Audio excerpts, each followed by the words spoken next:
August 26, Jeremiah remains in Judah. King Nebuchadnezzar had told Nebuzaradan, the captain of the guard, to find Jeremiah. "See that he isn't hurt," he said. "Look after him well and give him anything he wants."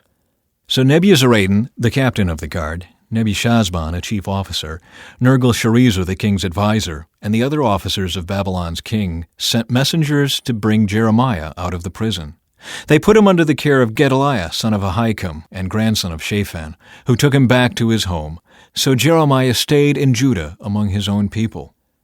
The Lord had given the following message to Jeremiah while he was still in prison. "Say to Ebed-melech the Ethiopian, 'This is what the Lord of heaven's armies, the God of Israel, says. I will do to this city everything I have threatened. I will send disaster, not prosperity. You will see its destruction. But I will rescue you from those you fear so much. Because you trusted me, I will give you your life as a reward. I will rescue you and keep you safe. I, the Lord, have spoken."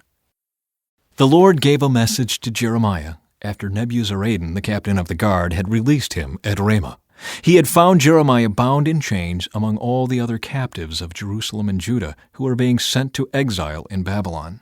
The captain of the guard called for Jeremiah and said, "The Lord your God has brought this disaster on this land, just as he said he would. For these people have sinned against the Lord and disobeyed him. That is why it happened. But I am going to take off your chains and let you go. If you want to come with me to Babylon, you are welcome. I will see that you are well cared for. But if you don't want to come, you may stay here. The whole land is before you. Go wherever you like.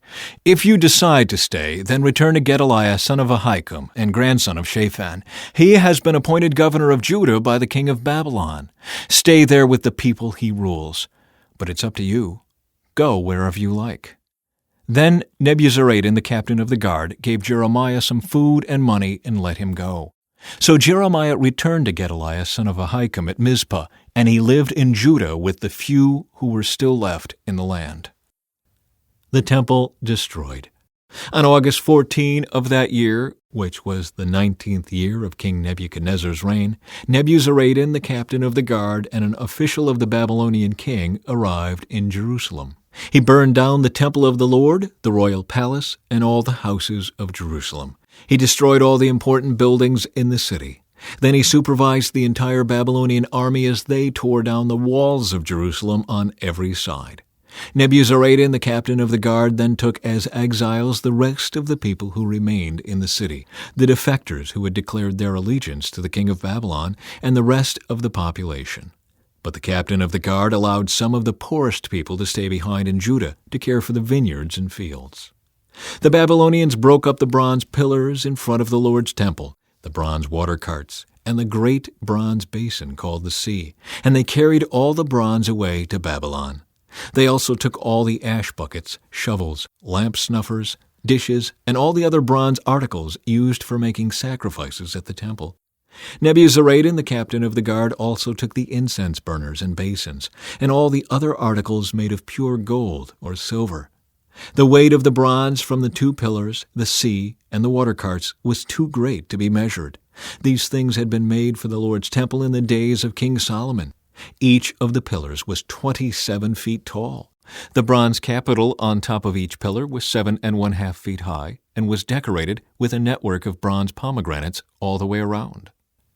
Nebuzaradan, the captain of the guard, took with him as prisoners Seraiah the high priest, Zephaniah the priest of the second rank, and the 3 chief gatekeepers. And from among the people still hiding in the city, he took an officer who had been in charge of the Judean army, 5 of the king's personal advisors, the army commander's chief secretary, who was in charge of recruitment, and 60 other citizens. Nebuzaradan, the captain of the guard, took them all to the king of Babylon at Riblah. And there at Riblah, in the land of Hamath, the king of Babylon had them all put to death. So the people of Judah were sent into exile from their land. From Jeremiah. On August 17 of that year, which was the 19th year of King Nebuchadnezzar's reign, Nebuzaradan, the captain of the guard and an official of the Babylonian king, arrived in Jerusalem. He burned down the temple of the Lord, the royal palace, and all the houses of Jerusalem. He destroyed all the important buildings in the city. Then he supervised the entire Babylonian army as they tore down the walls of Jerusalem on every side. Nebuzaradan, the captain of the guard, then took as exiles some of the poorest of the people, the rest of the people who remained in the city, the defectors who had declared their allegiance to the king of Babylon, and the rest of the craftsmen. But Nebuzaradan allowed some of the poorest people to stay behind in Judah to care for the vineyards and fields.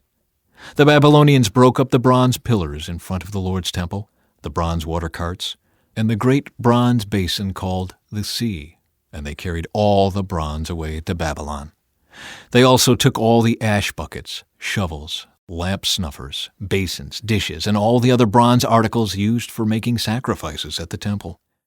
Nebuzaradan, the captain of the guard, also took the small bowls, incense burners, basins, pots, lampstands, dishes, bowls used for liquid offerings, and all the other articles made of pure gold or silver. The weight of the bronze from the 2 pillars, the sea with the 12 bronze oxen beneath it, and the water carts was too great to be measured.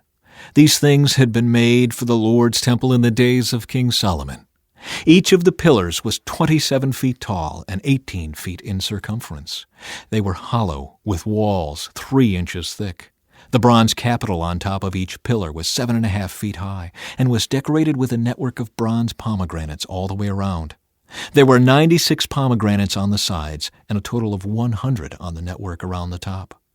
Nebuzaradan, the captain of the guard, took with him as prisoners Seraiah the high priest, Zephaniah the priest of the 2nd rank, and the 3 chief gatekeepers. And from among the people still hiding in the city, he took an officer who had been in charge of the Judean army, 7 of the king's personal advisers, the army commander's chief secretary who was in charge of recruitment, and 60 other citizens. Nebuzaradan, the captain of the guard, took them all to the king of Babylon at Riblah. And there at Riblah in the land of Hamath, the king of Babylon had them all put to death. So the people of Judah were sent into exile from their land.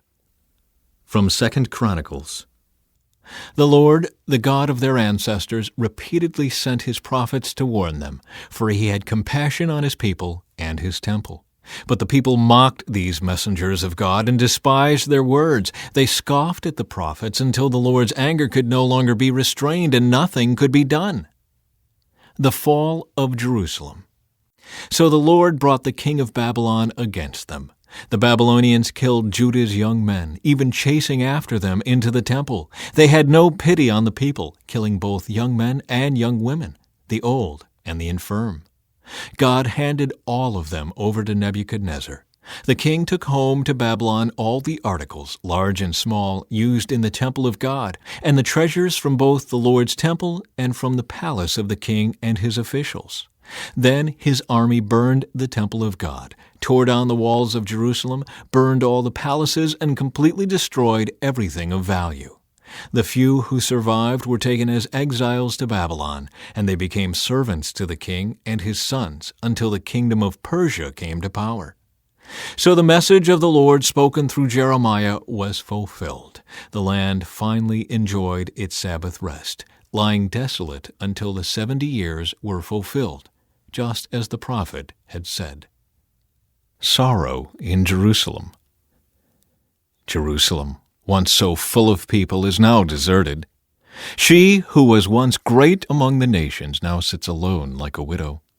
Once the queen of all the earth, she is now a slave. She sobs through the night. Tears stream down her cheeks. Among all her lovers, there is no one left to comfort her.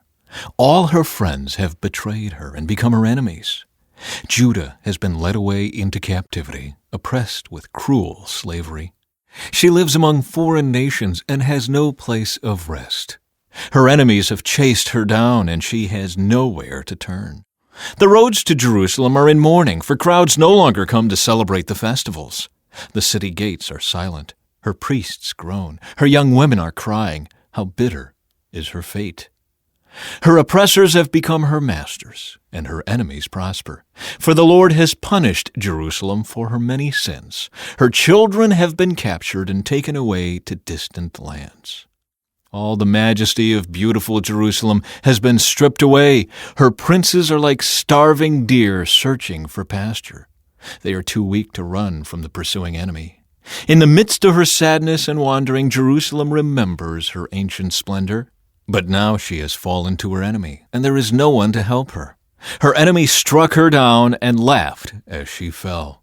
Jerusalem has sinned greatly, so she has been tossed away like a filthy rag. All who once honored her now despise her, for they have seen her stripped naked and humiliated. All she can do is groan and hide her face. She defiled herself with immorality and gave no thought to her future. Now she lies in the gutter with no one to lift her out. "Lord, see my misery," she cries. "The enemy has triumphed." The enemy has plundered her completely, taking every precious thing she owns. She has seen foreigners violate her sacred temple, the place the Lord had forbidden them to enter. Her people groan as they search for bread. They have sold their treasures for food to stay alive. "O Lord, look," she mourns, "and see how I am despised. Does it mean nothing to you, all you who pass by? Look around and see if there is any suffering like mine, which the Lord brought on me when he erupted in fierce anger. He has sent fire from heaven that burns in my bones. He has placed a trap in my path and turned me back. He has left me devastated, racked with sickness all day long. He wove my sins into ropes to hitch me to a yoke of captivity. The Lord sapped my strength and turned me over to my enemies. I am helpless in their hands. The Lord has treated my mighty men with contempt. At his command, a great army has come to crush my young warriors. The Lord has trampled his beloved city like grapes are trampled in a winepress. For all these things I weep. Tears flow down my cheeks. No one is here to comfort me. Any who might encourage me are far away. My children have no future, for the enemy has conquered us." Jerusalem reaches out for help, but no one comforts her. Regarding his people Israel, the Lord has said, "Let their neighbors be their enemies. Let them be thrown away like a filthy rag." "The Lord is right," Jerusalem says, "for I rebelled against him. Listen, people everywhere, look upon my anguish and despair, for my sons and daughters have been taken captive to distant lands. I begged my allies for help, but they betrayed me. My priests and leaders starved to death in the city, even as they searched for food to save their lives. Lord, see my anguish. My heart is broken and my soul despairs, for I have rebelled against you. In the streets the sword kills, and at home there is only death. Others heard my groans, but no one turned to comfort me. When my enemies heard about my troubles, they were happy to see what you had done. Oh, bring the day you promised, when they will suffer as I have suffered. Look at all their evil deeds, Lord. Punish them as you have punished me for all my sins. My groans are many, and I am sick at heart." August 27. God's anger at sin. The Lord, in his anger, has cast a dark shadow over beautiful Jerusalem. The fairest of Israel's cities lies in the dust, thrown down from the heights of heaven. In his day of great anger, the Lord has shown no mercy, even to his temple. Without mercy, the Lord has destroyed every home in Israel. In his anger, he has broken down the fortress walls of beautiful Jerusalem. He has brought them to the ground, dishonoring the kingdom and its rulers. All the strength of Israel vanishes beneath his fierce anger. The Lord has withdrawn his protection as the enemy attacks. He consumes the whole land of Israel like a raging fire. He bends his bow against his people as though he were their enemy. His strength is used against them to kill their finest youth. His fury is poured out like fire on beautiful Jerusalem. Yes, the Lord has vanquished Israel like an enemy. He has destroyed her palaces and demolished her fortresses. He has brought unending sorrow and tears upon beautiful Jerusalem. He has broken down his temple as though it were merely a garden shelter. The Lord has blotted out all memory of the holy festivals and Sabbath days. Kings and priests fall together before his fierce anger. The Lord has rejected his own altar. He despises his own sanctuary. He has given Jerusalem's palaces to her enemies. They shout in the Lord's temple as though it were a day of celebration. The Lord was determined to destroy the walls of beautiful Jerusalem. He made careful plans for their destruction, then did what he had planned. Therefore the ramparts and walls have fallen down before him. Jerusalem's gates have sunk into the ground. He has smashed their locks and bars. Her kings and princes have been exiled to distant lands. Her law has ceased to exist. Her prophets receive no more visions from the Lord. The leaders of beautiful Jerusalem sit on the ground in silence. They are clothed in burlap and throw dust on their heads. The young women of Jerusalem hang their heads in shame. I have cried until the tears no longer come. My heart is broken. My spirit is poured out in agony as I see the desperate plight of my people.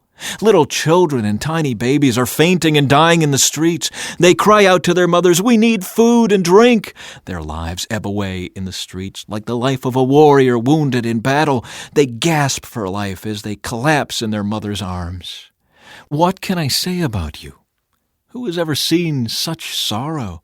O daughter of Jerusalem, to what can I compare your anguish? O virgin daughter of Zion, how can I comfort you? For your wound is as deep as the sea. Who can heal you? Your prophets have said so many foolish things, false to the core. They did not save you from exile by pointing out your sins. Instead, they painted false pictures, filling you with false hope. All who pass by jeer at you. They scoff and insult beautiful Jerusalem, saying, "Is this the city called most beautiful in all the world, and joy of all the earth?" All your enemies mock you. They scoff and snarl and say, "We have destroyed her at last. We have long waited for this day, and it is finally here." But it is the Lord who did just as He planned. He has fulfilled the promises of disaster He made long ago. He has destroyed Jerusalem without mercy. He has caused her enemies to gloat over her and has given them power over her. Cry aloud before the Lord, O walls of beautiful Jerusalem. Let your tears flow like a river, day and night. Give yourselves no rest. Give your eyes no relief. Rise during the night and cry out. Pour out your hearts like water to the Lord. Lift up your hands to Him in prayer, pleading for your children, for in every street they are faint with hunger. O Lord, think about this. Should you treat your own people this way? Should mothers eat their own children, those they once bounced on their knees? Should priests and prophets be killed within the Lord's temple? See them lying in the streets, young and old, boys and girls, killed by the swords of the enemy. You have killed them in your anger, slaughtering them without mercy. You have invited terrors from all around, as though you were calling them to a day of feasting.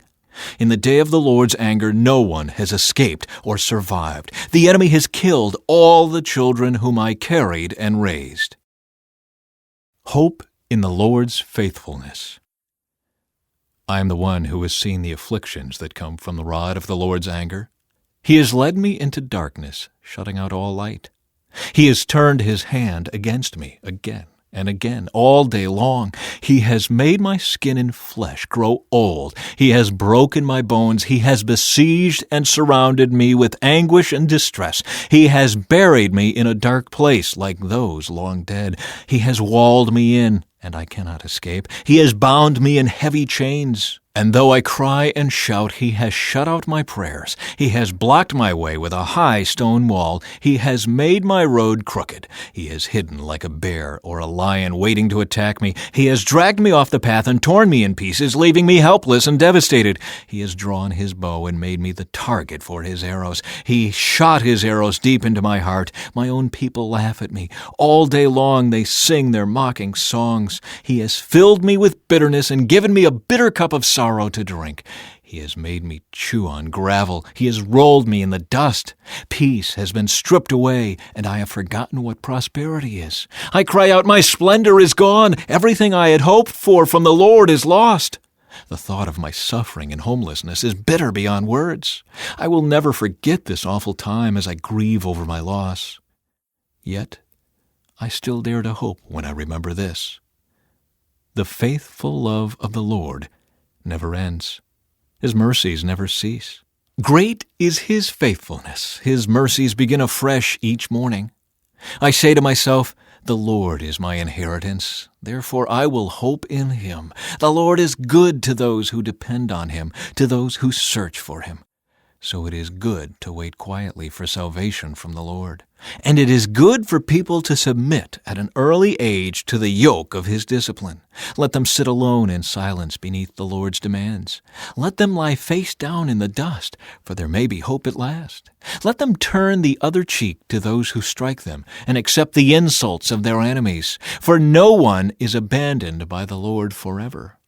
Though he brings grief, he also shows compassion, because of the greatness of his unfailing love. For he does not enjoy hurting people or causing them sorrow. If people crush underfoot all the prisoners of the land, if they deprive others of their rights in defiance of the Most High, if they twist justice in the courts, doesn't the Lord see all these things? Who can command things to happen without the Lord's permission? Does not the Most High send both calamity and good? Then why should we, mere humans, complain when we are punished for our sins? Instead, let us test and examine our ways. Let us turn back to the Lord. Let us lift our hearts and hands to God in heaven and say, "We have sinned and rebelled, and you have not forgiven us. You have engulfed us with your anger, chased us down, and slaughtered us without mercy. You have hidden yourself in a cloud so our prayers cannot reach you. You have discarded us as refuse and garbage among the nations. All our enemies have spoken out against us. We are filled with fear, for we are trapped, devastated, and ruined. Tears stream from my eyes because of the destruction of my people. My tears flow endlessly. They will not stop until the Lord looks down from heaven and sees. My heart is breaking over the fate of all the women of Jerusalem. My enemies, whom I have never harmed, hunted me down like a bird. They threw me into a pit and dropped stones on me. The water rose over my head, and I cried out, "This is the end." But I called on your name, Lord, from deep within the pit. You heard me when I cried, "Listen to my pleading. Hear my cry for help." Yes, you came when I called. You told me, "Do not fear." Lord, you are my lawyer. Plead my case, for you have redeemed my life. You have seen the wrong they have done to me, Lord. Be my judge and prove me right. You have seen the vengeful plots my enemies have laid against me. Lord, you have heard the vile names they call me. You know all about the plans they have made. My enemies whisper and mutter as they plot against me all day long. Look at them. Whether they sit or stand, I am the object of their mocking songs. Pay them back, Lord, for all the evil they have done. Give them hard and stubborn hearts, and then let your curse fall on them. Chase them down in your anger, destroying them beneath the Lord's heavens. God's anger satisfied. How the gold has lost its luster. Even the finest gold has become dull. The sacred gemstones lie scattered in the streets. See how the precious children of Jerusalem, worth their weight in fine gold, are now treated like pots of clay made by a common potter. Even the jackals feed their young, but not my people Israel. They ignore their children's cries, like ostriches in the desert. The parched tongues of their little ones stick to the roofs of their mouths in thirst. The children cry for bread, but no one has any to give them. The people who once ate the richest foods now beg in the streets for anything they can get. Those who once wore the finest clothes now search the garbage dumps for food. The guilt of my people is greater than that of Sodom, where utter disaster struck in a moment and no hand offered help. Our princes once glowed with health, brighter than snow, whiter than milk. Their faces were as ruddy as rubies, their appearance like fine jewels. But now their faces are blacker than soot. No one recognizes them in the streets. Their skin sticks to their bones. It is as dry and hard as wood. Those killed by the sword are better off than those who die of hunger. Starving, they waste away for lack of food from the fields. Tender-hearted women have cooked their own children. They have eaten them to survive the siege. But now the anger of the Lord is satisfied. His fierce anger has been poured out. He started a fire in Jerusalem that burned the city to its foundations. Not a king in all the earth, no one in all the world would have believed that an enemy could march through the gates of Jerusalem.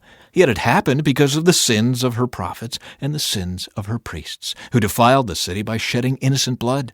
They wandered blindly through the streets, so defiled by blood that no one dared touch them. "Get away!" the people shouted at them. "You're defiled! Don't touch us!" So they fled to distant lands and wandered among foreign nations. But none would let them stay. The Lord himself has scattered them, and he no longer helps them. People show no respect for the priests and no longer honor the leaders. We looked in vain for our allies to come and save us, but we were looking to nations that could not help us. We couldn't go into the streets without danger to our lives. Our end was near, our days were numbered, we were doomed. Our enemies were swifter than eagles in flight. If we fled to the mountains, they found us. If we hid in the wilderness, they were waiting for us there. Our king, the Lord's anointed, the very life of our nation, was caught in their snares. We had thought that his shadow would protect us against any nation on earth. Are you rejoicing in the land of Uz, O people of Edom? But you too must drink from the cup of the Lord's anger. You too will be stripped naked in your drunkenness. O beautiful Jerusalem, your punishment will end. You will soon return from exile. But Edom, your punishment is just beginning. Soon your many sins will be exposed. August 28. Prayer for Restoration. Lord, remember what has happened to us. See how we have been disgraced. Our inheritance has been turned over to strangers, our homes to foreigners. We are orphaned and fatherless. Our mothers are widowed. We have to pay for water to drink, and even firewood is expensive. Those who pursue us are at our heels. We are exhausted but are given no rest. We submitted to Egypt and Assyria to get enough food to survive. Our ancestors sinned, but they have died, and we are suffering the punishment they deserved. Slaves have now become our masters. There is no one left to rescue us. We hunt for food at the risk of our lives, for violence rules the countryside. The famine has blackened our skin as though baked in an oven. Our enemies rape the women in Jerusalem and the young girls in all the towns of Judah. Our princes are being hanged by their thumbs, and our elders are treated with contempt. Young men are led away to work at millstones, and boys stagger under heavy loads of wood. The elders no longer sit in the city gates. The young men no longer dance and sing. Joy has left our hearts. Our dancing has turned to mourning. The garlands have fallen from our heads. Weep for us because we have sinned. Our hearts are sick and weary, and our eyes grow dim with tears, for Jerusalem is empty and desolate, a place haunted by jackals. But Lord, you remain the same forever. Your throne continues from generation to generation. Why do you continue to forget us? Why have you abandoned us for so long? Restore us, O Lord, and bring us back to you again. Give us back the joys we once had. Or have you utterly rejected us? Are you angry with us still? The Prophecy of Obadiah. This is the vision that the sovereign Lord revealed to Obadiah concerning the land of Edom. Edom's judgment announced. We have heard a message from the Lord that an ambassador was sent to the nations to say, "Get ready, everyone. Let's assemble our armies and attack Edom." The Lord says to Edom, "I will cut you down to size among the nations. You will be greatly despised. You have been deceived by your own pride because you live in a rock fortress and make your home high in the mountains. Who can ever reach us way up here?" you ask boastfully. But even if you soar as high as eagles and build your nest among the stars, I will bring you crashing down, says the Lord. If thieves came at night and robbed you, what a disaster awaits you. They would not take everything. Those who harvest grapes always leave a few for the poor. But your enemies will wipe you out completely. Every nook and cranny of Edom will be searched and looted. Every treasure will be found and taken. All your allies will turn against you. They will help to chase you from your land. They will promise you peace while plotting to deceive and destroy you. Your trusted friends will set traps for you, and you won't even know about it. At that time, not a single wise person will be left in the whole land of Edom, says the Lord. For on the mountains of Edom I will destroy everyone who has understanding. The mightiest warriors of Teman will be terrified, and everyone on the mountains of Edom will be cut down in the slaughter. Reasons for Edom's punishment. Because of the violence you did to your close relatives in Israel, you will be filled with shame and destroyed forever. When they were invaded, you stood aloof, refusing to help them. Foreign invaders carried off their wealth and cast lots to divide up Jerusalem, but you acted like one of Israel's enemies. You should not have gloated when they exiled your relatives to distant lands. You should not have rejoiced when the people of Judah suffered such misfortune. You should not have spoken arrogantly in that terrible time of trouble. You should not have plundered the land of Israel when they were suffering such calamity. You should not have gloated over their destruction when they were suffering such calamity. You should not have seized their wealth when they were suffering such calamity. You should not have stood at the crossroads, killing those who tried to escape. You should not have captured the survivors and handed them over in their terrible time of trouble. Edom destroyed, Israel restored. The day is near when I, the Lord, will judge all godless nations. As you have done to Israel, so it will be done to you. All your evil deeds will fall back on your own heads. Just as you swallowed up my people on my holy mountain, so you and the surrounding nations will swallow the punishment I pour out on you. Yes, all you nations will drink and stagger and disappear from history. But Jerusalem will become a refuge for those who escape. It will be a holy place, and the people of Israel will come back to reclaim their inheritance. The people of Israel will be a raging fire, and Edom a field of dry stubble. The descendants of Joseph will be a flame, roaring across the field, devouring everything. There will be no survivors in Edom. I, the Lord, have spoken. Then my people living in the Negev will occupy the mountains of Edom. Those living in the foothills of Judah will possess the Philistine plains and take over the fields of Ephraim and Samaria. And the people of Benjamin will occupy the land of Gilead.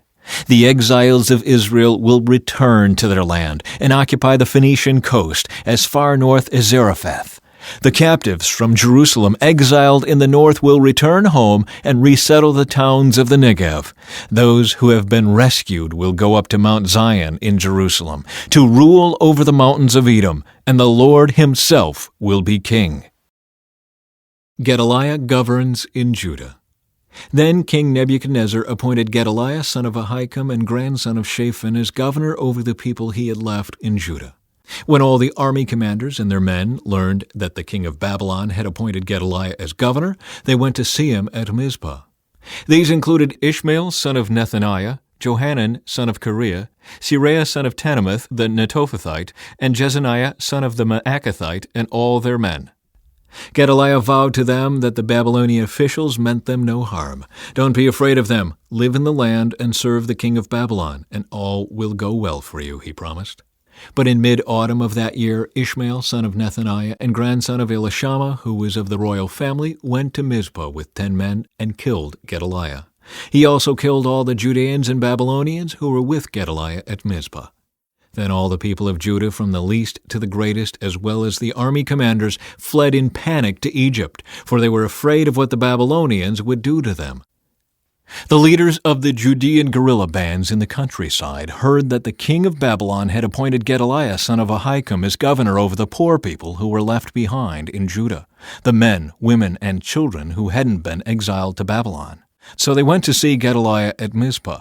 These included Ishmael son of Nethaniah, Johanan and Jonathan sons of Kareah, Seraiah son of Tanumeth, the sons of Ephi the Netophathite, Jezaniah son of the Maacathite, and all their men. Gedaliah vowed to them that the Babylonians meant them no harm. Don't be afraid to serve them. Live in the land and serve the king of Babylon, and all will go well for you, he promised. As for me, I will stay at Mizpah to represent you before the Babylonians who come to meet with us. Settle in the towns you have taken and live off the land. Harvest the grapes and summer fruits and olives and store them away. When the Judeans in Moab, Ammon, Edom, and the other nearby countries heard that the king of Babylon had left a few people in Judah, and that Gedaliah was the governor, they began to return to Judah from the places to which they had fled. They stopped at Mizpah to meet with Gedaliah, and then went into the Judean countryside to gather a great harvest of grapes and other crops. A plot against Gedaliah. Soon after this, Johanan, son of Kareah, and the other guerrilla leaders came to Gedaliah at Mizpah. They said to him, "Did you know that Baalis, king of Ammon, has sent Ishmael, son of Nethaniah, to assassinate you?" But Gedaliah refused to believe them. Later, Johanan had a private conference with Gedaliah and volunteered to kill Ishmael secretly. "Why should we let him come and murder you?" Johanan asked. "What will happen then to the Judeans who have returned? Why should the few of us who are still left be scattered and lost?" But Gedaliah said to Johanan, "I forbid you to do any such thing, for you are lying about Ishmael." The murder of Gedaliah. But in mid-autumn, Ishmael, son of Nethaniah and grandson of Elishama, who was a member of the royal family and had been one of the king's high officials, went to Mizpah with 10 men to meet Gedaliah. While they were eating together, Ishmael and his 10 men suddenly jumped up, drew their swords, and killed Gedaliah, whom the king of Babylon had appointed governor. Ishmael also killed all the Judeans and the Babylonian soldiers who were with Gedaliah at Mizpah. The next day, before anyone had heard about Gedaliah's murder, 80 men arrived from Shechem, Shiloh, and Samaria to worship at the temple of the Lord. They had shaved off their beards, torn their clothes, and cut themselves, and had brought along grain offerings and frankincense. Ishmael left Mizpah to meet them, weeping as he went. When he reached them, he said, "Oh, come and see what has happened to Gedaliah." But as soon as they were all inside the town, Ishmael and his men killed all but 10 of them and threw their bodies into a cistern. The other 10 had talked Ishmael into letting them go by promising to bring him their stores of wheat, barley, olive oil, and honey that they had hidden away. The cistern where Ishmael dumped the bodies of the men he murdered was the large one dug by King Asa when he fortified Mizpah to protect himself against King Baasha of Israel. Ishmael, son of Nethaniah, filled it with corpses. Then Ishmael made captives of the king's daughters and the other people who had been left under Gedaliah's care in Mizpah by Nebuzaradan, the captain of the guard. Taking them with him, he started back toward the land of Ammon. But when Johanan, son of Kareah, and the other guerrilla leaders heard about Ishmael's crimes, they took all their men and set out to stop him. They caught up with him at the large pool near Gibeon. The people Ishmael had captured shouted for joy when they saw Johanan and the other guerrilla leaders, and all the captives from Mizpah escaped and began to help Johanan. Meanwhile, Ishmael and 8 of his men escaped from Johanan into the land of Ammon. Then Johanan, son of Kareah, and the other guerrilla leaders took all the people they had rescued in Gibeon, the soldiers, women, children, and court officials, whom Ishmael had captured after he killed Gedaliah. They took them all to the village of Geruth-Kimham, near Bethlehem, where they prepared to leave for Egypt. They were afraid of what the Babylonians would do when they heard that Ishmael had killed Gedaliah, the governor appointed by the Babylonian king. August 29. Warning to stay in Judah. Then all the guerrilla leaders, including Johanan, son of Kareah, and Jezaniah, son of Hoshaiah, and all the people, from the least to the greatest, approached Jeremiah the prophet. They said, "Please pray to the Lord your God for us. As you can see, we are only a tiny remnant compared to what we were before. Pray that the Lord your God will show us what to do and where to go." "All right," Jeremiah replied, "I will pray to the Lord your God as you have asked, and I will tell you everything he says. I will hide nothing from you." Then they said to Jeremiah, "May the Lord your God be a faithful witness against us if we refuse to obey whatever he tells us to do. Whether we like it or not, we will obey the Lord our God, to whom we are sending you with our plea. For if we obey him, everything will turn out well for us." 10 days later, the Lord gave his reply to Jeremiah. So he called for Johanan, son of Kareah, and the other guerrilla leaders, and for all the people, from the least to the greatest. He said to them, "You sent me to the Lord, the God of Israel, with your request, and this is his reply. Stay here in this land. If you do, I will build you up and not tear you down. I will plant you and not uproot you. For I am sorry about all the punishment I have had to bring upon you. Do not fear the king of Babylon any more, says the Lord, for I am with you and will save you and rescue you from his power. I will be merciful to you by making him kind, so he will let you stay here in your land. But if you refuse to obey the Lord your God, and if you say, 'We will not stay here, instead we will go to Egypt, where we will be free from war, the call to arms, and hunger,' then hear the Lord's message to the remnant of Judah. This is what the Lord of heaven's armies, the God of Israel, says. If you are determined to go to Egypt and live there, the very war and famine you fear will catch up to you, and you will die there. That is the fate awaiting every one of you who insists on going to live in Egypt. Yes, you will die from war, famine, and disease. None of you will escape the disaster I will bring upon you there. This is what the Lord of heaven's armies, the God of Israel, says. Just as my anger and fury have been poured out on the people of Jerusalem, so they will be poured out on you when you enter Egypt. You will be an object of damnation, horror, cursing, and mockery, and you will never see your homeland again. Listen, you remnant of Judah, the Lord has told you, do not go to Egypt. Don't forget this warning I have given you today. For you were not being honest when you sent me to pray to the Lord your God for you. You said, just tell us what the Lord our God says, and we will do it. And today I have told you exactly what he said, but you will not obey the Lord your God any better now than you have in the past. So you can be sure that you will die from war, famine, and disease in Egypt, where you insist on going. Jeremiah taken to Egypt. When Jeremiah had finished giving this message from the Lord their God to all the people, Azariah son of Hoshea and Johanan son of Kareah and all the other proud men said to Jeremiah, You lie! The Lord our God hasn't forbidden us to go to Egypt. Baruch son of Neriah has convinced you to say this because he wants us to stay here and be killed by the Babylonians or be carried off into exile. So Johanan and the other guerrilla leaders and all the people refused to obey the Lord's command to stay in Judah. Johanan and the other leaders took with them all the people who had returned from the nearby countries to which they had fled. In the crowd were men, women, and children, the king's daughters, and all those whom Nebuzaradan, the captain of the guard, had left with Gedaliah. The prophet Jeremiah and Baruch were also included. The people refused to obey the voice of the Lord and went to Egypt, going as far as the city of Tahpanhes. Then at Tahpanhes the Lord gave another message to Jeremiah. He said, While the people of Judah are watching, take some large rocks and bury them under the pavement stones at the entrance of Pharaoh's palace here in Tahpanhes. Then say to the people of Judah, This is what the Lord of heaven's armies, the God of Israel, says, I will certainly bring my servant Nebuchadnezzar, king of Babylon, here to Egypt. I will set his throne over these stones that I have hidden. He will spread his royal canopy over them. And when he comes, he will destroy the land of Egypt. He will bring death to those destined for death, captivity to those destined for captivity, and war to those destined for war. He will set fire to the temples of Egypt's gods. He will burn the temples and carry the idols away as plunder. He will pick clean the land of Egypt as a shepherd picks fleas from his cloak, and he himself will leave unharmed. He will break down the sacred pillars standing in the temple of the sun in Egypt, and he will burn down the temples of Egypt's gods. Judgment for idolatry. This is the message Jeremiah received concerning the Judeans living in northern Egypt in the cities of Migdol, Tahpanhes, and Memphis, and in southern Egypt as well. This is what the Lord of heaven's armies, the God of Israel, says. You saw the calamity I brought on Jerusalem and all the towns of Judah. They now lie deserted and in ruins. They provoked my anger with all their wickedness. They burned incense and worshipped other gods, gods that neither they nor you nor any of your ancestors had ever even known.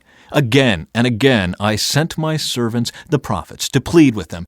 Don't do these horrible things that I hate so much. But my people would not listen or turn back from their wicked ways. They kept on burning incense to these gods. And so my fury boiled over and fell like fire on the towns of Judah and into the streets of Jerusalem. And they are still a desolate ruin today. And now the Lord God of heaven's armies, the God of Israel, asks you, Why are you destroying yourselves? For not one of you will survive, not a man, woman, or child among you who has come here from Judah, not even the babies in your arms. Why provoke my anger by burning incense to the idols you have made here in Egypt? You will only destroy yourselves and make yourselves an object of cursing and mockery for all the nations of the earth.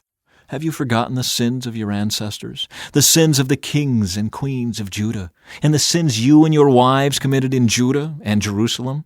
To this very hour you have shown no remorse or reverence. No one has chosen to follow my word and the decrees I gave to you and your ancestors before you. Therefore, this is what the Lord of heaven's armies, the God of Israel, says. I am determined to destroy every one of you. I will take this remnant of Judah, those who were determined to come here and live in Egypt, and I will consume them. They will fall here in Egypt, killed by war and famine. All will die, from the least to the greatest. They will be an object of damnation, horror, cursing, and mockery. I will punish them in Egypt, just as I punished them in Jerusalem by war, famine, and disease. Of that remnant who fled to Egypt, hoping someday to return to Judah, there will be no survivors. Even though they long to return home, only a handful will do so. Then all the women present and all the men who knew that their wives had burned incense to idols, a great crowd of all the Judeans living in northern Egypt and southern Egypt, answered Jeremiah, "We will not listen to your messages from the Lord. We will do whatever we want. We will burn incense and pour out liquid offerings to the Queen of Heaven just as much as we like, just as we and our ancestors and our kings and officials have always done in the towns of Judah and in the streets of Jerusalem. For in those days we had plenty to eat, and we were well off and had no troubles. But ever since we quit burning incense to the Queen of Heaven and stopped worshiping her with liquid offerings, we have been in great trouble and have been dying from war and famine." Besides, the women added, "Do you suppose that we were burning incense and pouring out liquid offerings to the Queen of Heaven and making cakes marked with her image without our husbands knowing it and helping us? Of course not." Then Jeremiah said to all of them, men and women alike, who had given him that answer, "Do you think the Lord did not know that you and your ancestors, your kings and officials, and all the people were burning incense to idols in the towns of Judah and in the streets of Jerusalem? It was because the Lord could no longer bear all the disgusting things you were doing that he made your land an object of cursing, a desolate ruin without inhabitants, as it is today. All these terrible things happened to you because you have burned incense to idols and sinned against the Lord. You have refused to obey him and have not followed his instructions, his decrees, and his laws." Then Jeremiah said to them all, including the women, "Listen to this message from the Lord, all you citizens of Judah who live in Egypt. This is what the Lord of heaven's armies, the God of Israel, says. You and your wives have said, 'We will keep our promises to burn incense and pour out liquid offerings to the Queen of Heaven.' And you have proved by your actions that you meant it. So go ahead and carry out your promises and vows to her. But listen to this message from the Lord, all you Judeans now living in Egypt. I have sworn by my great name, says the Lord, that my name will no longer be spoken by any of the Judeans in the land of Egypt. None of you may invoke my name or use this oath, as surely as the sovereign Lord lives, for I will watch over you to bring you disaster and not good. Everyone from Judah who is now living in Egypt will suffer war and famine until all of you are dead. Only a small number will escape death and return to Judah from Egypt. Then all those who came to Egypt will find out whose words are true, mine or theirs. And this is the proof I give you, says the Lord, that all I have threatened will happen to you, and that I will punish you here. This is what the Lord says. I will turn Pharaoh Hophra, king of Egypt, over to his enemies who want to kill him, just as I turned King Zedekiah of Judah over to King Nebuchadnezzar of Babylon.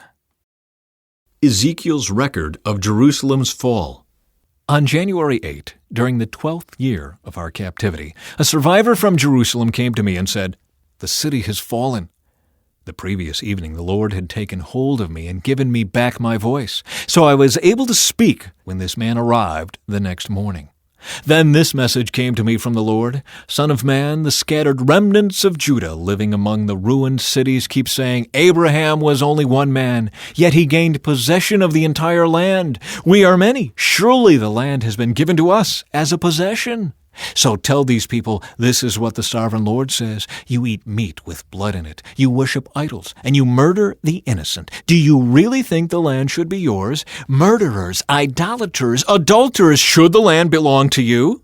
Say to them, this is what the sovereign Lord says. As surely as I live, those living in the ruins will die by the sword, and I will send wild animals to eat those living in the open fields. Those hiding in the forts and caves will die of disease. I will completely destroy the land and demolish her pride. Her arrogant power will come to an end. The mountains of Israel will be so desolate that no one will even travel through them. When I have completely destroyed the land because of their detestable sins, then they will know that I am the Lord. Son of man, your people talk about you in their houses and whisper about you at the doors.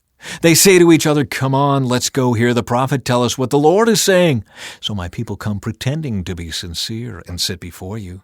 They listen to your words, but they have no intention of doing what you say. Their mouths are full of lustful words, and their hearts seek only after money. You are very entertaining to them, like someone who sings love songs with a beautiful voice or plays fine music on an instrument. They hear what you say, but they don't act on it. But when all these terrible things happen to them, as they certainly will, then they will know a prophet has been among them. August 30. The Shepherds of Israel. Then this message came to me from the Lord. "Son of man, prophesy against the shepherds, the leaders of Israel. Give them this message from the sovereign Lord. What sorrow awaits you shepherds who feed yourselves instead of your flocks? Shouldn't shepherds feed their sheep?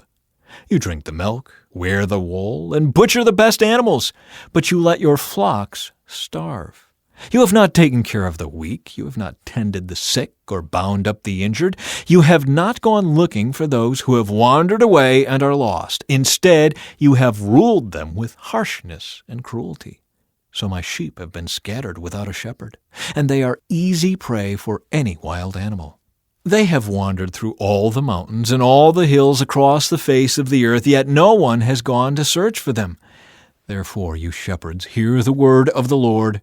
As surely as I live, says the sovereign Lord, you abandoned my flock and left them to be attacked by every wild animal. And though you were my shepherds, you didn't search for my sheep when they were lost. You took care of yourselves and left the sheep to starve. Therefore, you shepherds, hear the word of the Lord. This is what the sovereign Lord says. I now consider these shepherds my enemies, and I will hold them responsible for what has happened to my flock. I will take away their right to feed the flock, and I will stop them from feeding themselves. I will rescue my flock from their mouths. The sheep will no longer be their prey. The Good Shepherd. For this is what the sovereign Lord says. I myself will search and find my sheep. I will be like a shepherd looking for his scattered flock. I will find my sheep and rescue them from all the places where they were scattered on that dark and cloudy day. I will bring them back home to their own land of Israel, from among the peoples and nations. I will feed them on the mountains of Israel, and by the rivers, and in all the places where people live. Yes, I will give them good pasture land on the high hills of Israel. There they will lie down in pleasant places and feed in the lush pastures of the hills. I myself will tend my sheep and give them a place to lie down in peace, says the sovereign Lord. I will search for my lost ones who strayed away, and I will bring them safely home again. I will bandage the injured and strengthen the weak, but I will destroy those who are fat and powerful. I will feed them, yes, feed them justice. And as for you, my flock, this is what the sovereign Lord says to his people. I will judge between one animal of the flock and another, separating the sheep from the goats. Isn't it enough for you to keep the best of the pastures for yourselves? Must you also trample down the rest? Isn't it enough for you to drink clear water for yourselves? Must you also muddy the rest with your feet? Why must my flock eat what you have trampled down, and drink water you have fouled? Therefore, this is what the sovereign Lord says. I will surely judge between the fat sheep and the scrawny sheep. For you fat sheep pushed and butted and crowded my sick and hungry flock until you scattered them to distant lands. So I will rescue my flock, and they will no longer be abused. I will judge between one animal of the flock and another, and I will set over them one shepherd, my servant David. He will feed them and be a shepherd to them. And I, the Lord, will be their God, and my servant David will be a prince among my people. I, the Lord, have spoken. The Lord's covenant of peace. I will make a covenant of peace with my people and drive away the dangerous animals from the land. Then they will be able to camp safely in the wildest places and sleep in the woods without fear. I will bless my people and their homes around my holy hill, and in the proper season I will send the showers they need. There will be showers of blessing. The orchards and fields of my people will yield bumper crops, and everyone will live in safety. When I have broken their chains of slavery and rescued them from those who enslaved them, then they will know that I am the Lord. They will no longer be prey for other nations, and wild animals will no longer devour them. They will live in safety, and no one will frighten them. And I will make their land famous for its crops, so my people will never again suffer from famines or the insults of foreign nations. In this way they will know that I, the Lord, their God, am with them. And they will know that they, the people of Israel, are my people, says the sovereign Lord. You are my flock, the sheep of my pasture. You are my people, and I am your God. I, the sovereign Lord, have spoken. A message for Edom. Again a message came to me from the Lord. Son of man, turn and face Mount Seir, and prophesy against its people. Give them this message from the sovereign Lord. I am your enemy, O Mount Seir, and I will raise my fist against you to destroy you completely. I will demolish your cities and make you desolate. Then you will know that I am the Lord. Your eternal hatred for the people of Israel led you to butcher them when they were helpless, when I had already punished them for all their sins. As surely as I live, says the sovereign Lord, since you show no distaste for blood, I will give you a bloodbath of your own. Your turn has come. I will make Mount Seir utterly desolate, killing off all who try to escape and any who return. I will fill your mountains with the dead. Your hills, your valleys, and your ravines will be filled with people slaughtered by the sword. I will make you desolate forever. Your cities will never be rebuilt. Then you will know that I am the Lord. For you said, the lands of Israel and Judah will be ours. We will take possession of them. What do we care that the Lord is there? Therefore, as surely as I live, says the sovereign Lord, I will pay back your angry deeds with my own. I will punish you for all your acts of anger, envy, and hatred, and I will make myself known to Israel by what I do to you. Then you will know that I, the Lord, have heard every contemptuous word you spoke against the mountains of Israel. For you said, they are desolate. They have been given to us as food to eat. In saying that, you boasted proudly against me, and I have heard it all. This is what the sovereign Lord says. The whole world will rejoice when I make you desolate. You rejoiced at the desolation of Israel's territory. No, I will rejoice at yours. You will be wiped out, you people of Mount Seir, and all who live in Edom. Then you will know that I am the Lord. Restoration for Israel. Son of man, prophesy to Israel's mountains. Give them this message. O mountains of Israel, hear the word of the Lord. This is what the sovereign Lord says. Your enemies have taunted you, saying, Aha, now the ancient heights belong to us. Therefore, son of man, give the mountains of Israel this message from the sovereign Lord. Your enemies have attacked you from all directions, making you the property of many nations and the object of much mocking and slander. Therefore, O mountains of Israel, hear the word of the sovereign Lord. He speaks to the hills and mountains, ravines and valleys, and to ruined wastes and long deserted cities that have been destroyed and mocked by the surrounding nations. This is what the sovereign Lord says. My jealous anger burns against these nations, especially Edom, because they have shown utter contempt for me by gleefully taking my land for themselves as plunder. Therefore prophesy to the hills and mountains, the ravines and valleys of Israel. This is what the sovereign Lord says. I am furious that you have suffered shame before the surrounding nations. Therefore, this is what the sovereign Lord says. I have taken a solemn oath that those nations will soon have their own shame to endure. But the mountains of Israel will produce heavy crops of fruit for my people, for they will be coming home again soon. See, I care about you, and I will pay attention to you. Your ground will be plowed and your crops planted. I will greatly increase the population of Israel, and the ruined cities will be rebuilt and filled with people. I will increase not only the people, but also your animals. O mountains of Israel, I will bring people to live on you once again. I will make you even more prosperous than you were before. Then you will know that I am the Lord. I will cause my people to walk on you once again, and you will be their territory. You will never again rob them of their children. This is what the sovereign Lord says. The other nations taunt you, saying, Israel is a land that devours its own people and robs them of their children. But you will never again devour your people or rob them of their children, says the sovereign Lord. I will not let you hear those other nations insult you, and you will no longer be mocked by them. You will not be a land that causes its nation to fall, says the sovereign Lord. Then this further message came to me from the Lord. Son of man, when the people of Israel were living in their own land, they defiled it by the evil way they lived. To me their conduct was as unclean as a woman's menstrual cloth. They polluted the land with murder and the worship of idols. So I poured out my fury on them. I scattered them to many lands to punish them for the evil way they had lived. But when they were scattered among the nations, they brought shame on my holy name. For the nations said, These are the people of the Lord, but he couldn't keep them safe in his own land. Then I was concerned for my holy name, on which my people brought shame among the nations. Therefore, give the people of Israel this message from the sovereign Lord. I am bringing you back, but not because you deserve it. I am doing it to protect my holy name, on which you brought shame while you were scattered among the nations. I will show you how holy my great name is, the name on which you brought shame among the nations. And when I reveal my holiness through you before their very eyes, says the sovereign Lord, then the nations will know that I am the Lord, for I will gather you up from all the nations and bring you home again to your land. Then I will sprinkle clean water on you, and you will be clean. Your filth will be washed away, and you will no longer worship idols. And I will give you a new heart, and I will put a new spirit in you.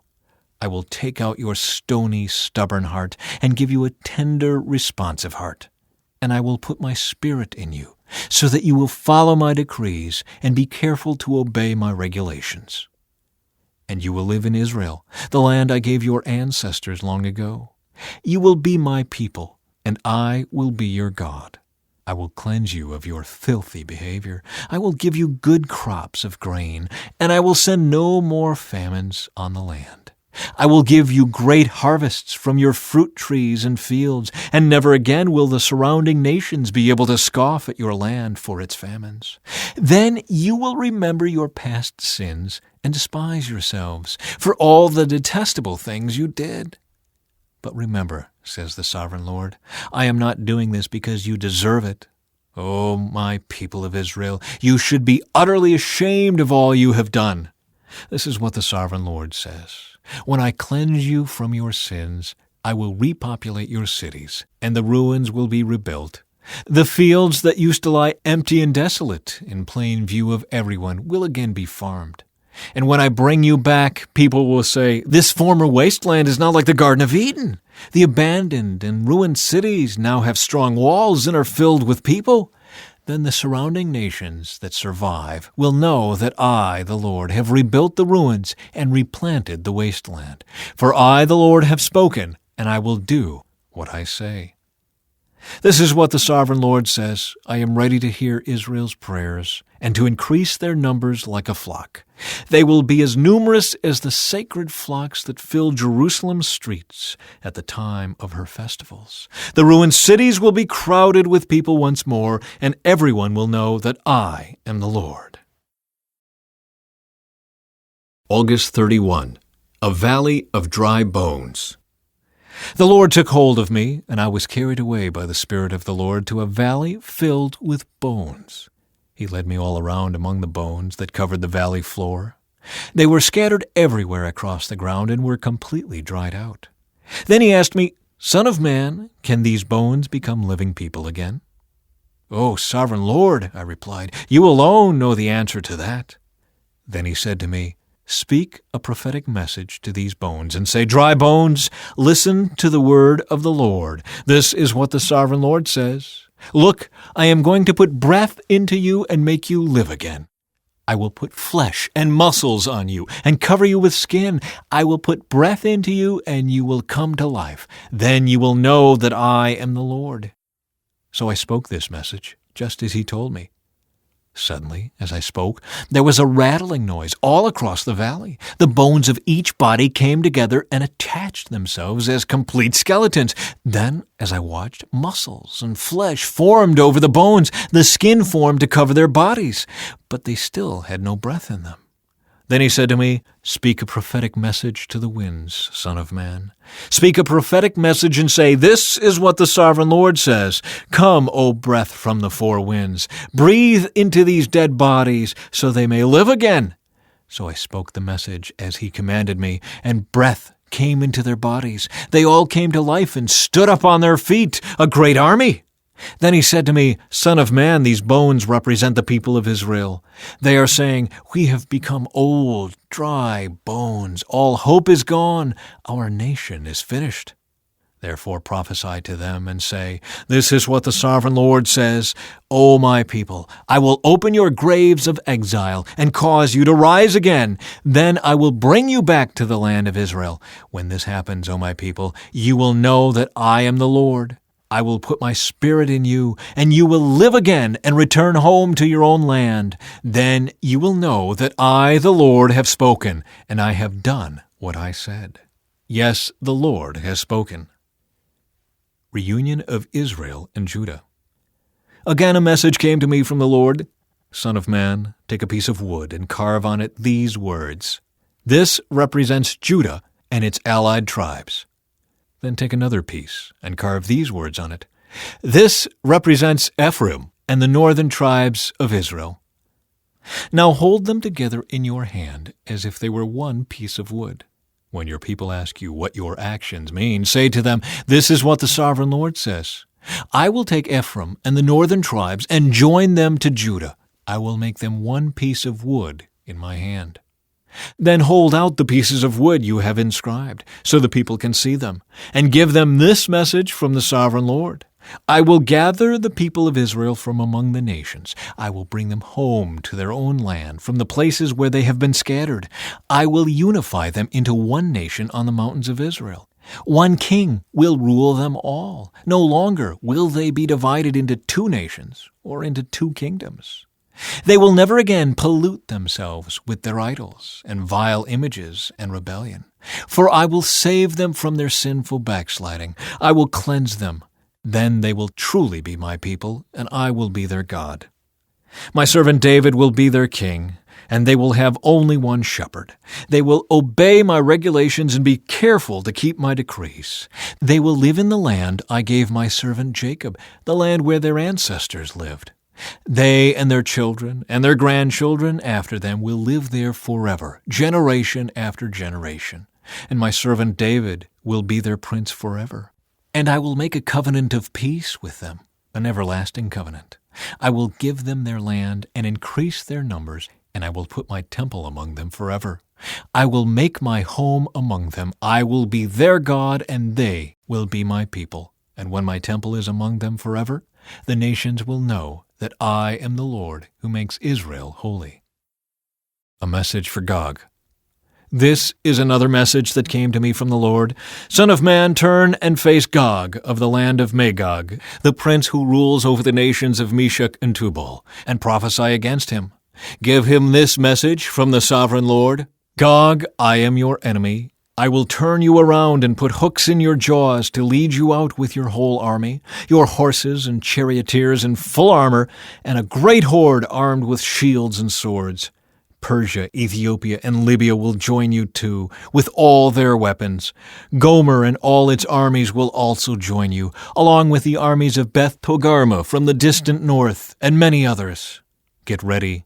Be prepared. Keep all the armies around you mobilized and take command of them.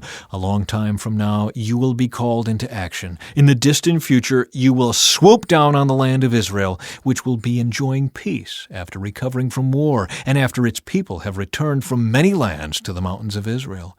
You and all your allies, a vast and awesome army, will roll down on them like a storm and cover the land like a cloud.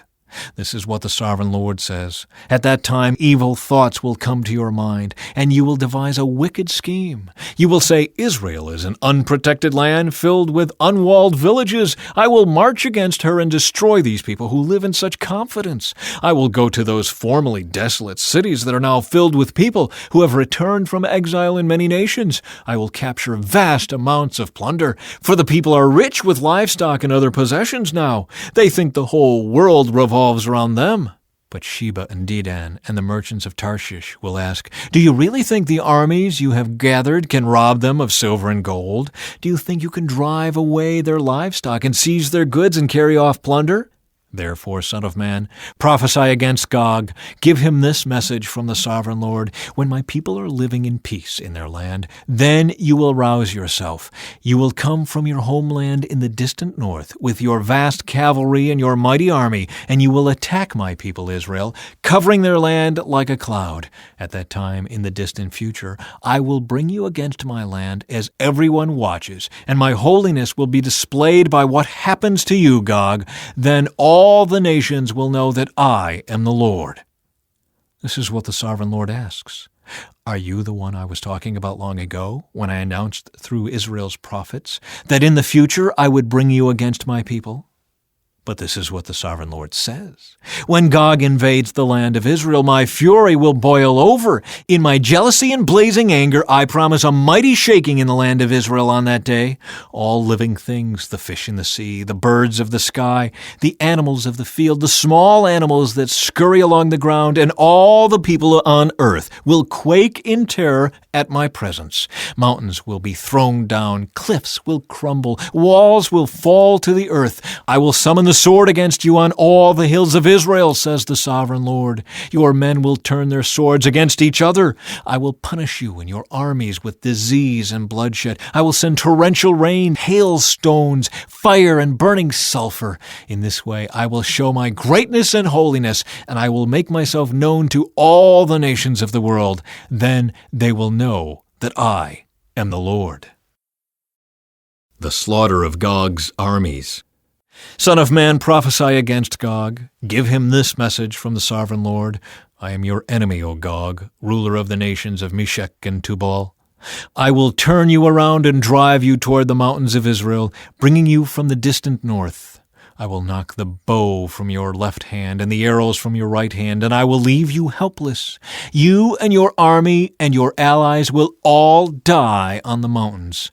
I will feed you to the vultures and wild animals. You will fall in the open fields, for I have spoken, says the Sovereign Lord. And I will rain down fire on Magog and on all your allies who live safely on the coasts. Then they will know that I am the Lord. In this way I will make known my holy name among my people of Israel. I will not let anyone bring shame on it. And the nations too will know that I am the Lord, the Holy One of Israel. That day of judgment will come, says the Sovereign Lord. Everything will happen just as I have declared it. Then the people in the towns of Israel will go out and pick up your small and large shields, bows and arrows, javelins and spears, and they will use them for fuel. There will be enough to last them 7 years. They won't need to cut wood from the fields or forests, for these weapons will give them all the fuel they need. They will plunder those who plan to plunder them, and they will rob those who plan to rob them, says the Sovereign Lord. And I will make a vast graveyard for Gog and his hordes in the valley of the travelers east of the Dead Sea. It will block the way of those who travel there, and they will change the name of the place to the Valley of Gog's Hordes.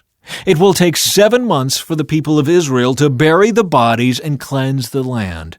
Everyone in Israel will help, for it will be a glorious victory for Israel when I demonstrate my glory on that day, says the Sovereign Lord. After 7 months, teams of men will be appointed to search the land for skeletons to bury, so the land will be made clean again. Whenever bones are found, a marker will be set up so the burial crews will take them to be buried in the valley of Gog's hordes. There will be a town there named Hamona, which means horde, and so the land will finally be cleansed. And now, Son of man, this is what the Sovereign Lord says.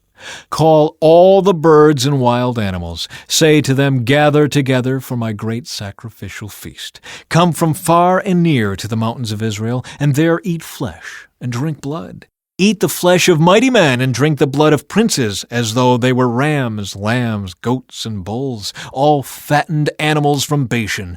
Gorge yourselves with flesh until you are glutted. Drink blood until you are drunk. This is the sacrificial feast I have prepared for you. Feast at my banquet table. Feast on horses and charioteers, on mighty men and all kinds of valiant warriors, says the sovereign Lord. In this way I will demonstrate my glory to the nations. Everyone will see the punishment I have inflicted on them, and the power of my fist when I strike. And from that time on, the people of Israel will know that I am the Lord their God. The nations will then know why Israel was sent away to exile. It was punishment for sin, for they were unfaithful to their God. Therefore I turned away from them and let their enemies destroy them. I turned my face away and punished them because of their defilement and their sins. Restoration for God's people. So now this is what the sovereign Lord says. I will end the captivity of my people. I will have mercy on all Israel, for I jealously guard my holy reputation. They will accept responsibility for their past shame and unfaithfulness after they come home to live in peace in their own land, with no one to bother them. When I bring them home from the lands of their enemies, I will display my holiness among them for all the nations to see. Then my people will know that I am the Lord their God, because I sent them away to exile and brought them home again. I will leave none of my people behind, and I will never again turn my face from them, for I will pour out my spirit upon the people of Israel. I, the sovereign Lord, have spoken. A warning for Pharaoh. On March 3, during the 12th year of King Jehoiachin's captivity, this message came to me from the Lord. Son of man, mourn for Pharaoh, king of Egypt, and give him this message. You think of yourself as a strong young lion among the nations, but you are really just a sea monster, heaving around in your own rivers, stirring up mud with your feet. Therefore this is what the sovereign Lord says, I will send many people to catch you in my net and haul you out of the water. I will leave you stranded on the land to die. All the birds of the heavens will land on you, and the wild animals of the whole earth will gorge themselves on you. I will scatter your flesh on the hills and fill the valleys with your bones. I will drench the earth with your gushing blood all the way to the mountains, filling the ravines to the brim. When I blot you out, I will veil the heavens and darken the stars. I will cover the sun with a cloud, and the moon will not give you its light. I will darken the bright stars overhead and cover your land in darkness. I, the sovereign Lord, have spoken. I will disturb many hearts when I bring news of your downfall to distant nations you have never seen. Yes, I will shock many lands, and their kings will be terrified at your fate. They will shudder in fear for their lives as I brandish my sword before them on the day of your fall. For this is what the sovereign Lord says, the sword of the king of Babylon will come against you. I will destroy your hordes with the swords of mighty warriors, the terror of the nations.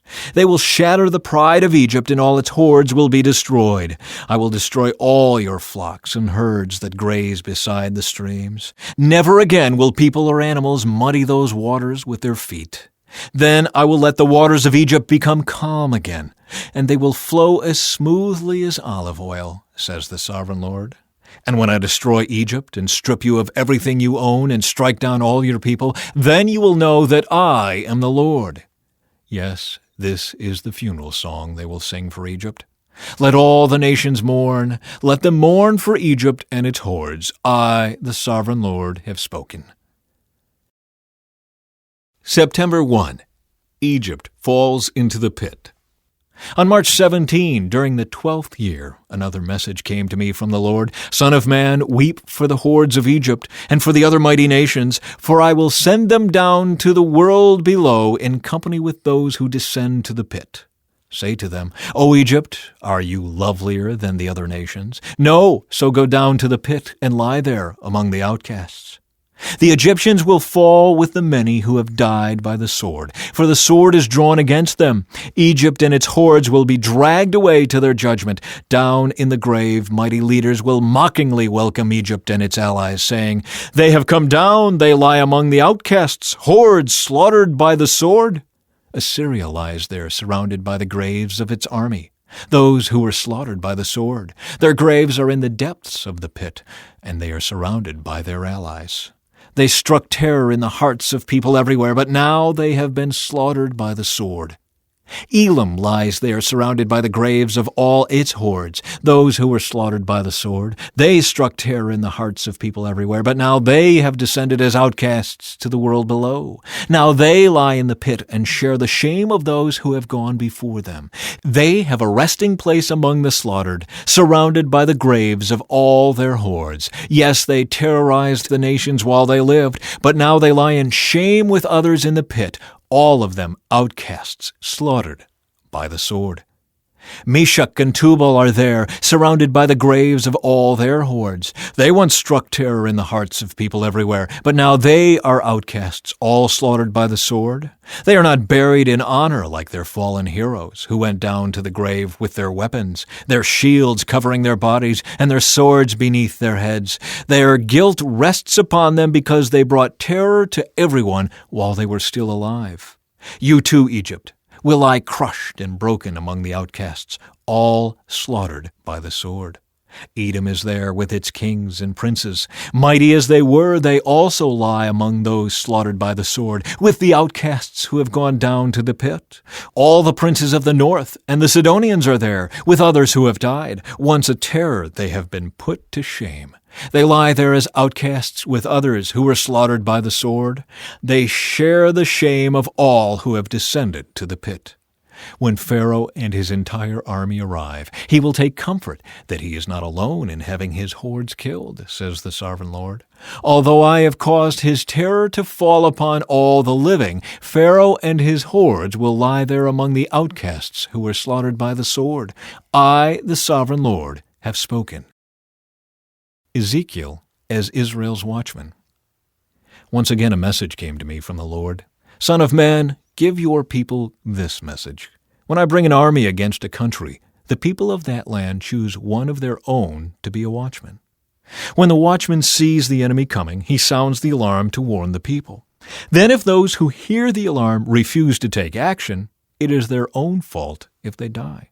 They heard the alarm but ignored it, so the responsibility is theirs. If they had listened to the warning, they could have saved their lives. But if the watchman sees the enemy coming and doesn't sound the alarm to warn the people, he is responsible for their captivity. They will die in their sins, but I will hold the watchman responsible for their deaths.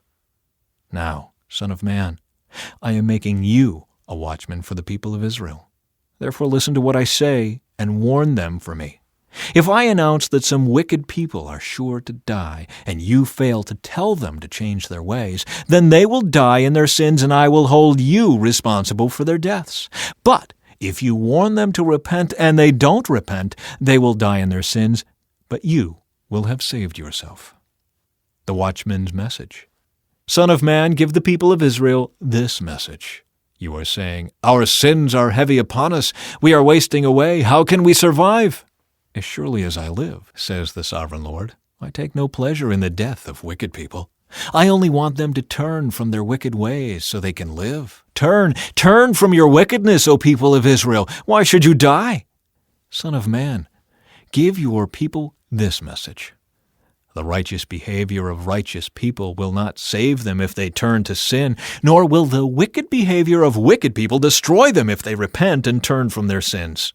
When I tell righteous people that they will live, but then they sin, expecting their past righteousness to save them, then none of their righteous acts will be remembered. I will destroy them for their sins. And suppose I tell some wicked people that they will surely die, but then they turn from their sins and do what is just and right. For instance, they might give back a debtor's security, return what they have stolen, and obey my life-giving laws, no longer doing what is evil. If they do this, then they will surely live and not die. None of their past sins will be brought up again, for they have done what is just and right, and they will surely live. Your people are saying, the Lord isn't doing what's right. but it is they who are not doing what's right. For again I say, when righteous people turn away from their righteous behavior and turn to evil, they will die. But if wicked people turn from their wickedness and do what is just and right, they will live. O people of Israel, you are saying, the Lord isn't doing what's right, but I judge each of you according to your deeds. Captives from Jerusalem. The number of captives taken to Babylon in the 7th year of Nebuchadnezzar's reign was 3,023. Then, in Nebuchadnezzar's 18th year, he took 832 more. In Nebuchadnezzar's 23rd year, he sent Nebuzaradan, the captain of the guard, who took 745 more, a total of 4,600 captives in all. Psalm 137. Beside the rivers of Babylon, we sat and wept as we thought of Jerusalem. We put away our harps, hanging them on the branches of poplar trees. For our captors demanded a song from us. Our tormentors insisted on a joyful hymn. Sing us one of those songs of Jerusalem. But how can we sing the songs of the Lord while in a pagan land? If I forget you, O Jerusalem, let my right hand forget how to play the harp.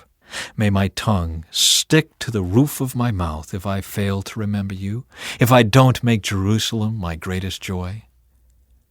O Lord, remember what the Edomites did on the day the armies of Babylon captured Jerusalem. Destroy it, they yelled. Level it to the ground. O Babylon, you will be destroyed. Happy is the one who pays you back for what you have done to us. Happy is the one who takes your babies and smashes them against the rocks. Descendants of Simeon. The sons of Simeon were Jemuel, Jamin, Jerib, Zohar, and Shaul. The descendants of Shaul were Shalom, Mibsam, and Mishma. The descendants of Mishma were Hamuel, Zakur, and Shimei. Shimei had 16 sons and 6 daughters, but none of his brothers had large families, so Simeon's tribe never grew as large as the tribe of Judah.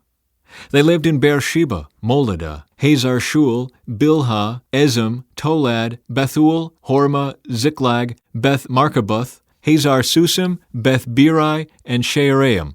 These towns were under their control until the time of King David. Their descendants also lived in Etam, Ain, Rimmon, Token, and Ashan, 5 towns and their surrounding villages as far away as Baalath. This was their territory, and these names are listed in their genealogical records. Other descendants of Simeon included Meshobab, Jamlech, Joshua, son of Amaziah, Joel, Jehu, son of Joshabiah, son of Seraiah, son of Aziel, Elioenai, Jaakobah, Joshahiah, Asaiah, Adiel, Jezemiel, Benaiah, and Ziza, son of Shiphi, son of Alon, son of Jedaiah, son of Shimri, son of Shimeah. These were the names of some of the leaders of Simeon's wealthy clans. Their families grew, and they traveled to the region of Gerar, in the east part of the valley, seeking pasture land for their flocks. They found lush pastures there, and the land was quiet and peaceful. Some of Ham's descendants had been living in that region, but during the reign of King Hezekiah of Judah, these leaders of Simeon invaded the region and completely destroyed the homes of the descendants of Ham and of the Meunites. No trace of them remains today. They killed everyone who lived there and took the land for themselves, because they wanted its good pasture land for their flocks. 500 of these invaders from the tribe of Simeon went to Mount Seir, led by Pelatiah, Neriah, Rephaiah, and Uzziel, all sons of Ishi. They destroyed the few Amalekites who had survived, and they have lived there ever since. Descendants of Reuben. The oldest son of Israel was Reuben, but since he dishonored his father by sleeping with one of his father's concubines, his birthright was given to the sons of his brother Joseph. For this reason, Reuben is not listed in the genealogical records as the firstborn son. The descendants of Judah became the most powerful tribe and provided a ruler for the nation, but the birthright belonged to Joseph. The sons of Reuben, the oldest son of Israel, were Hanok, Palu, Hezron, and Carmi. The descendants of Joel were Shemaiah, Gog, Shimei, Micah, Reiah, Baal, and Beerah. Beerah was the leader of the Reubenites when they were taken into captivity by King Tiglath-Pileser of Assyria. Bera's relatives are listed in their genealogical records by their clans. Jeiel, the leader, Zechariah, and Bela, son of Azaz, son of Shema, son of Joel. The Reubenites lived in the area that stretches from Aror to Nebo and Baal-meon. And since they had so many livestock in the land of Gilead, they spread east toward the edge of the desert that stretches to the Euphrates River. During the reign of Saul, the Reubenites defeated the Hagrites in battle. Then they moved into the Hagrite settlements all along the eastern edge of Gilead. Descendants of Ghad. Next to the Reubenites, the descendants of Ghad lived in the land of Bashan as far east as Salecah. Joel was the leader in the land of Bashan, and Shapham was second in command, followed by Jaanai and Shaphat. Their relatives, the leaders of 7 other clans, were Michael, Meshullam, Sheba, Jorai, Jachin, Ziah, and Eber. These were all descendants of Abihail, son of Hurai, son of Jeroah, son of Gilead, son of Michael, son of Jeshishai, son of Jado, son of Buz. Ahai, son of Abdiel, son of Gunai, was the leader of their clans. The Gadites lived in the land of Gilead, in Bashan and its villages, and throughout all the pasture lands of Sharon. All of these were listed in the genealogical records during the days of King Jotham of Judah and King Jeroboam of Israel.